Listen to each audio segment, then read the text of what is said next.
আর একটা brain booster মহা ঔষধ আমি বলে দিচ্ছি ইনশাআল্লাহ। যে কোনো বাচ্চা, বয়স্ক, যে কোনো তরুণ যদি খায় প্রতিদিন 1 চামচ করে বেলের পাতা, বেলের যে পাতা আছে এইটা শুকাবেন, মানে বেলের শরবত খান না, ওই পাতাটা শুকিয়ে গুঁড়া করে ঘি দিয়ে ভেজে খাবেন। বেলের পাতার মধ্যে রয়েছে অ্যালকালয়েড, ফেনোলিক অ্যাসিড, ফ্লাভোনয়েড, একটা মারাত্মক লেভেলের সুপার অ্যান্টিঅক্সিডেন্ট, এই 3টা উপাদান। এটা আমাদের ব্রেইনের মধ্যে যে মেইন কোষগুলো, যে কোষগুলোতে ব্রেইন তৈরি, নিউরন, এগুলোকে অক্সিডেটিভ স্টেট অর্থাৎ এগুলোকে আঘাত, পক্ষাঘাত, যে কোনো রকমের ধ্বংসের হাত থেকে ইনশাআল্লাহ এই অ্যান্টিঅক্সিডেন্টগুলো রক্ষা করবে।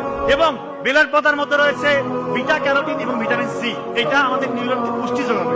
এবং সব থেকে যে মানে মারাত্মক কাজটা করে সেটা হচ্ছে সিনাপসিস প্রক্রিয়াটাকে সচল করে, অর্থাৎ নতুন নতুন তথ্য আপনি সুন্দর মতো শিখতে পারবেন। এবং ঘিয়ের মধ্যে রয়েছে omega 3 fatty acid, omega 3 fatty acid এবং ভিটামিন এ, ডি, ই, কে। এইটা ব্রেইনের জন্য একটা মারাত্মক লেভেলের সুপার এনার্জেটিক একটা খাবার, এটাকে বলা হচ্ছে ব্রেইনের এনার্জির ফুয়েল। তো এই দুইটা যখন আপনি কম্বিনেশন করে খাবেন, যে কোনো স্টেজে খেতে পারেন, যে কোনো বাচ্চা, বয়স্ক, যে কোনো তরুণ যদি খায় প্রতিদিন 1 চামচ করে বেলের পাতা শুকিয়ে গুঁড়া করে ঘি দিয়ে ভেজে 1 চামচ করে খাওয়াবেন, ওর ব্রেইনের অবস্থা যে অবস্থায় আছে না কেন ইনশাআল্লাহ তার থেকে ব্রেইনের কর্মক্ষমতা বহু করে বাড়বে ইনশাআল্লাহ।